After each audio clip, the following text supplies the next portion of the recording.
Hello, this video is about ZkSync airdrop, which you might come to this video after Arbitrum airdrop, right? So yeah, we'll focus on how to potentially get into it since they recently announced their mainnet launch, as you might heard of on Twitter. And yeah, it's time to bridge your funds. Only what you can afford to lose because it's not stable yet. For example, when we go to some websites, some Dapps, you can see this trustless finance. It says this big thing.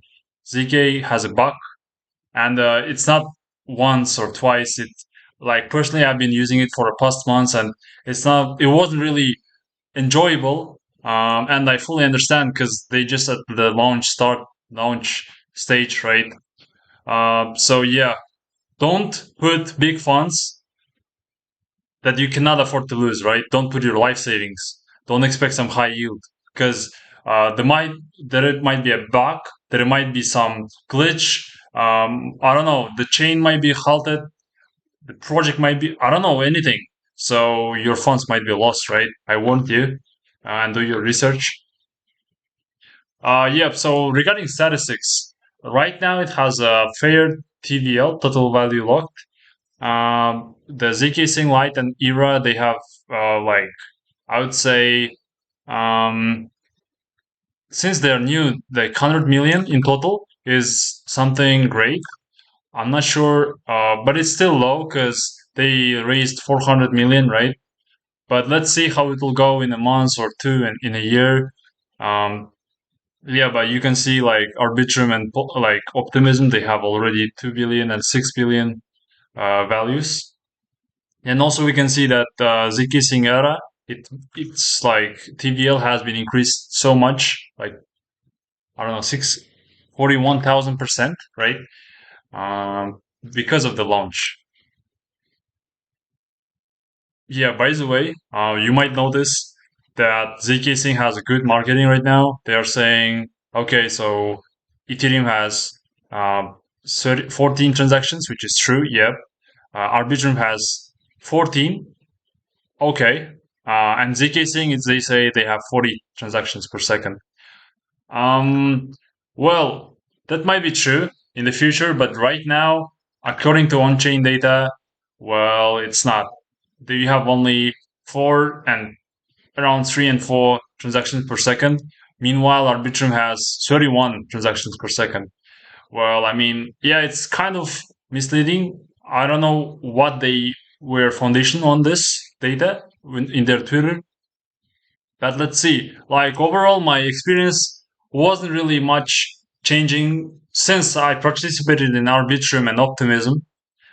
You can check me on chain. It's not much changed. Like the fees are high, which we'll cover later. The transaction is a bit slower, and yeah, like I prefer Optimism, just personal preference. And let's go. So yeah, how you can bridge funds. So there are two links, or three. Like the first one is ZkSync official bridge. You can only bridge from Ethereum to ZkSync only. And the next one is Orbiter Finance. It's to bridge from Optimism, Polygon, whatever you want. You can bridge anything basically. Um, yeah, well, the first one is without fee because it's official, and the second one is like they have some fees for liquidity providers. And by the way, like I would say, the official bridge is kind of slow compared to the Orbiter Finance. So yeah, make your own decision. I mean, if you're like, I just bridged like $100 and it was fast. So this is the apps, right? So the apps they are part of the ecosystem, and we have to make some activities on that chains on the Dapps. So it shows us on chain. For example, it's mute.io or syncswap.xyz. I included here mute. I provided liquidity on both just in case because we don't know which will be counted during the activity period, right? They'll make a snapshot and count on some D apps. What to note here? Arbitrum also had many apps, right? and this mute and the sync swap, they're not affiliated with ZkSync, so it might be rug pull anytime. They might rock you. They might say 100% API, 1000% API, put your Ethereum in us, and they might just disappear, which happened to Arbitrum. Well, I wouldn't trust it. I just put like $30 that I can afford to lose. But uh, you know, like if you put, let's say, $1,000 or 10,000, and later this app just disappears, don't be wondered. Okay, so because it happened to Arbitrum, why it cannot happen to ZkSync? If your funds are lost, the ZkSync team is not gonna recover it for you, right? So yeah, why I say here AMM swap is their token, and I say without token. So the mute, they had their token, the governance token, and they did airdrop for early users. Well, right now I mean, it was free money, right, for from mute. So we can say SyncSwap might launch their token. Who knows?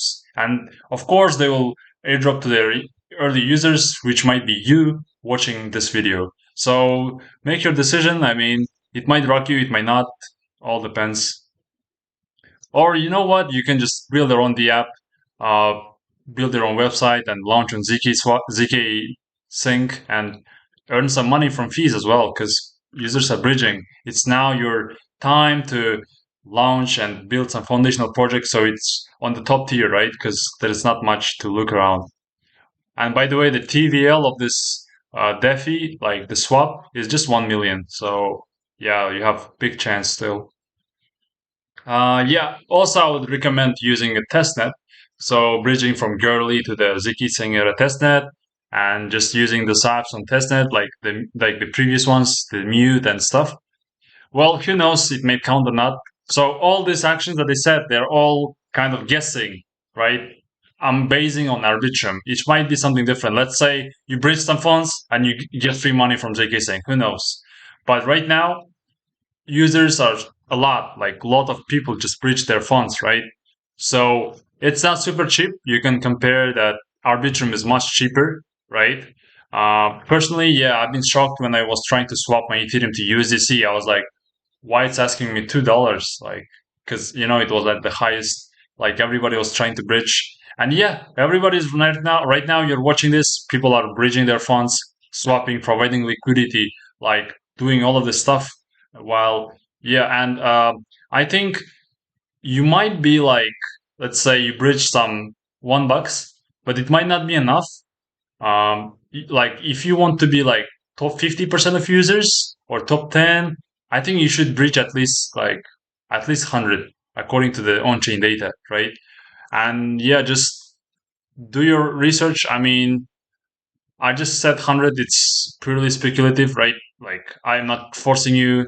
You're just you make your own decisions, right? So it's not an investment advice or something. Yeah, but let's see when they will launch. So in their website, they say they will launch in a year, their token, right? And so let's go here. Let's go here, their website. It says, yep, everything. Just get to know yourself. Basically, they will launch their token in a year, and they launch it their like on March 2023, their chain. So you might expect a whole year doing these activities a lot, like the often you do it, the better, right?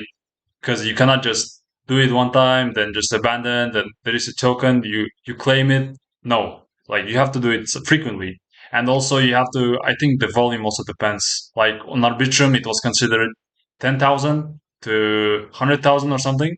So ZkSync, I don't know, but they raised uh like 4 times more than Arbitrum. So if the team feels generous, they might airdrop a lot more than Arbitrum, or who knows, right? So yeah, follow me and see you in the next video.